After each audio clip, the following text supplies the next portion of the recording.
کہ ہم سے لوگ سوال کر رہے ہیں کہ کیا انجینئر مرزا کا حالیہ معاملہ یہ گستاخی کے زمرے میں آتا ہے یا نہیں آتا؟ تو میں اس کے متعلق چند معروضات پیش کرنا ضروری سمجھتا ہوں تاکہ میں آپ کی خدمت میں ایک پیغام دے پاؤں۔ دیکھیں، انجینئر مرزا جہلمی نے آج تک جتنی گستاخیاں کی ہیں، آج تک جتنی بے ادبی سے گفتگو کی ہے، اس سب کو ایک طرف رکھ دیں۔ لیکن میرا ایک سوال ہے کہ جو حالیہ اس نے رسول اللہ صلی اللہ علیہ وآلہ وسلم کے بارے میں جو نازیبہ جملے بکے ہیں اور پھر اس کو کرسچینٹی کے متھے مار دیا کہ یہ معاملہ عیسائیوں کا ہے، میں ایک سوال کر رہا ہوں، آپ مجھے کہتے ہیں یہ گستاخی بنتی ہے یا نہیں بنتی؟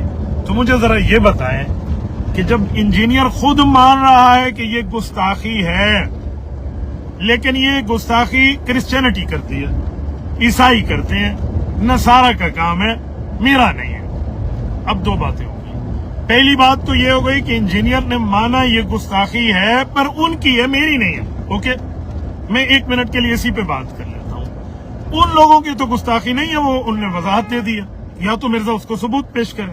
جب مرزے کے پاس اس لفظ کے ساتھ کرسچینٹی کا ثبوت نہیں ہے اور یہ خود گستاخی مان رہا ہے، تو پتہ چلا یہ اس گستاخی کا خود ہینڈ پکچر ہے، اس نے خود اپنے ہاتھ سے بنائی ہے۔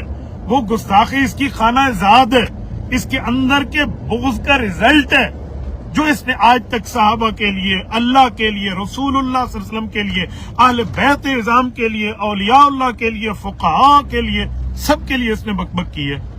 تو وہ ساری چیزیں اس کی بنیاد پر اس نے یہ گستاخی گویا بنائی ہے، اور بنانے کے بعد اس کو عیسائیوں کے متھے مار دیا۔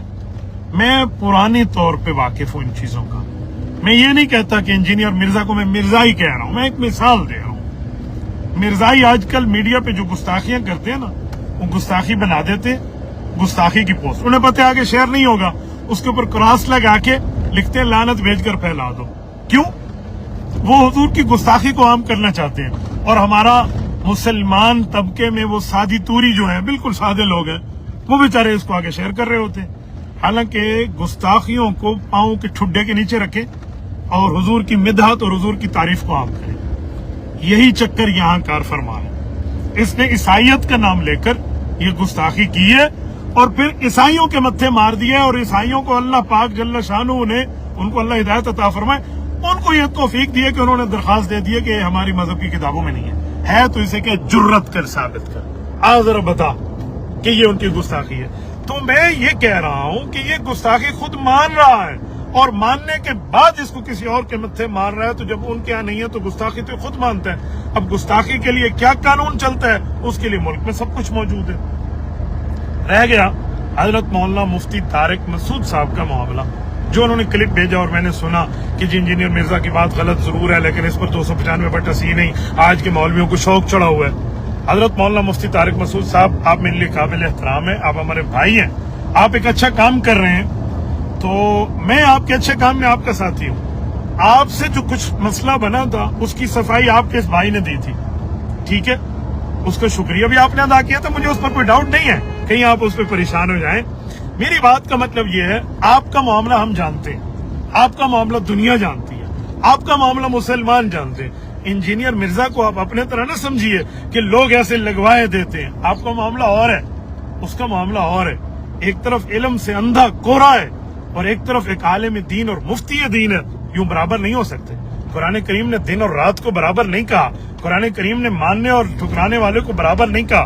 مولانا آپ کا معاملہ کچھ اور تھا، یوں نہ کہیں تو اس وقت آپ کے خلاف جنہوں نے کیا، آپ ادھر بھی کر رہے ہیں تو ہر بندے پہ گستاخی لگے گی۔ مولانا آپ کی نیت صحیح ہوگی، آپ نے صحیح نیت سے بات کی ہوگی، پر اس وقت آپ کو یہ بات نہیں کرنی چاہیے۔ یہ اپنے حلقہ احباب سے تو آپ مشورہ کر لیں کہ آپ اس وقت کس کے حق میں یہ بات کر رہے ہیں۔ آپ کا یہ بات کرنا اگرچہ نیت ٹھیک ہو، کس طرف جائے گی، وہ سب ایسی بات نہ فرمائیں۔ میں ایک جملہ آپ کی سمجھانے کے لیے کہتا ہوں، اس موقع پہ ہمیں بریلوی علماء کے ساتھ ٹھہرنا چاہیے۔ کئی اختلاف ہوں گے، علماء دیوبند، علماء بریلوی، میں اختلافات کی بات نہیں کر رہا۔ اس موقع پہ بریلوی، دیوبندی، اہل حدیث، ہم سب ایک ہو کر ٹھہرے۔ کیوں؟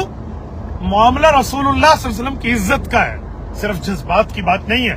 میں اس موقع پہ یہاں سے تحریک لبیک کے علماء کرام کو، مولانا وہ یلدرم صاحب کو اور اسی طرح اس کے خلاف جنہوں نے ایف آئی آر درج کرائی، یہ پتہ نہیں حامد ایڈوکیٹ صاحب کون ہے، ان کو سلام پیش کر رہا ہوں۔ مرزا کے خلاف جتنے اہل حدیث علماء بات کر رہے ہیں، حضرت مولانا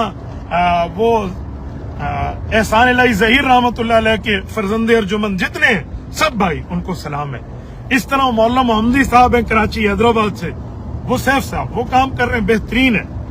تو اس طرح میرا اگرچہ ان سے اختلاف ہو، لیکن اختلاف ایک احترام کے ساتھ، دلائل کے ساتھ۔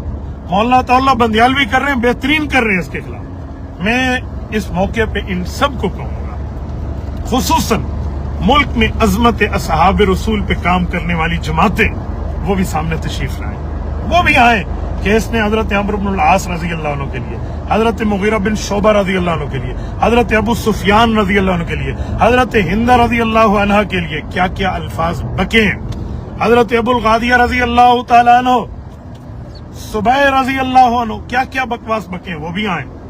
صرف یہاں پر بریلوی علماء کے لیے آپ نے ٹھہر جائے، انہوں نے ایف آئی آر کرا دی۔ عظمت اصحاب رسول پہ کام کرنے والے علماء کرام، مجھے معلوم ہوا ہے مولانا اورنگزیب صاحب بیمار ہیں، اللہ ان کو صحت عطا فرمائے، وہ ان کی جماعت، حضرت مولانا محمد احمد لدھیانوی صاحب ان کی جماعت، اسی طرح اس پہ کام کرنے والے جتنے حضرات ہیں، مولانا مسرور نواز صاحب ہیں، مولانا معاویہ اعظم صاحب ہیں، ان سب سے میں کہوں گا آپ بھی تشریف لائیے، آپ بھی اپنا یہاں پر کردار، آپ چوکیدار ہیں، آپ یہاں پر بھی ایک پہرا دیجئے۔ وہاں اگر گستاخی رسالت کی ایف آئی آر ہوئی ہے تو آپ صحابہ کرام اہل بیت عظام پر جو یہ لوگ آج تک یہ شخص بات کرتا رہا، اس کے لیے آپ کو بھی آنا چاہیے، اور مولانا بندیالوی صاحب کو آنا چاہیے۔ اسی طرح باقی جتنے حضرات ہیں وہ اپنی اپنی طرف سے اس پر مستقل طور کے اوپر یہ ایف آئی آر بھی کرائیں، اس کے لیے قانونی چارہ جوئی بھی کریں۔ ہم بلٹ کے قائل نہیں ہیں، ہم یہ کہتے ہیں نا کہ ہم بیلٹ کے قائل ہیں۔ تو جب ہم اس مسئلے پہ کام کر رہے ہیں تو پھر قانون کے رکھوالوں کا ہاتھ مضبوط کریں اور قانونی کارروائی کریں نا۔ اس کے لیے قانونی کارروائی کیوں نہیں کر رہے؟ میرے خیال میں کر رہے ہیں، مجھے جو اندرونی اطلاعات اس پہ مشورے ہو رہے ہیں، لہذا فوراً آگے آنا چاہیے۔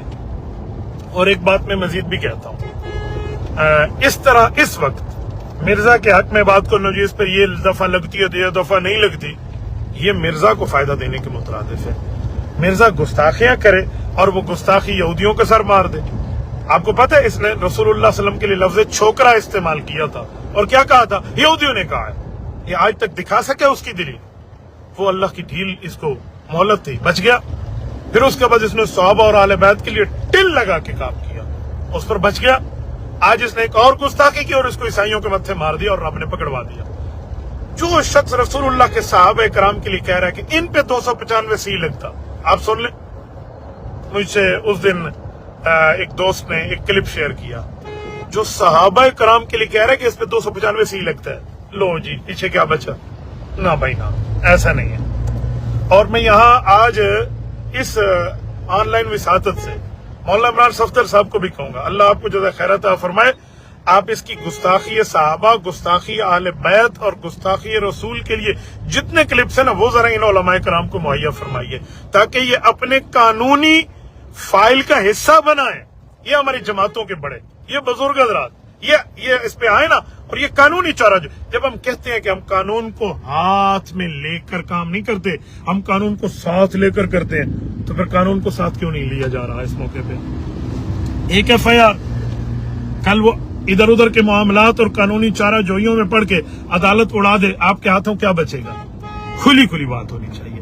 اور اگر مرزے میں جرت نام کی چیز ہے نا، یہ سارے قانونی چورہ جوئیوں کے بعد آپ کا یہ بھائی موجود ہے، عدالت عالیہ کا کٹہرا ہو اور ہمیں عدالت عالیہ میں بلایا جائے، ہم ان سے بات کرنے کے لیے تیار ہیں۔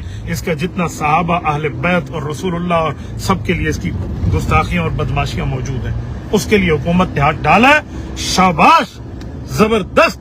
مجھے 100 اختلاف ہوگا حکومت سے یا نون لیگ کے معاملات سے، لیکن اس موقع پہ شاباش، اداروں نے اس پہ ہاتھ ڈالا ہے، پولیس نے کیا ہے، زبردست، ویلڈن، ایکسیلنٹ، بہت اچھا کیا۔ عدالت میں ہمیں بلائے، پھر ہم بیٹھ کے بات کرتے ہیں، ہم سے مرزا گفتگو کرے، ذرا عدالت عالیہ میں بیٹھ کے کرے۔ ایسے تو ہمیں فون پہ کہے مجھے اماں جی منع کرتی ہے، میں مناظرہ نہیں کرتا۔ پھر عدالت میں بیٹھے اور انشاءاللہ تعالی یہ سید ماں کا بیٹا علامہ سید انور شاہ کشمیری رحمت اللہ علیہ جو عدالت میں تشریف لائے تھے بہاولپور کی،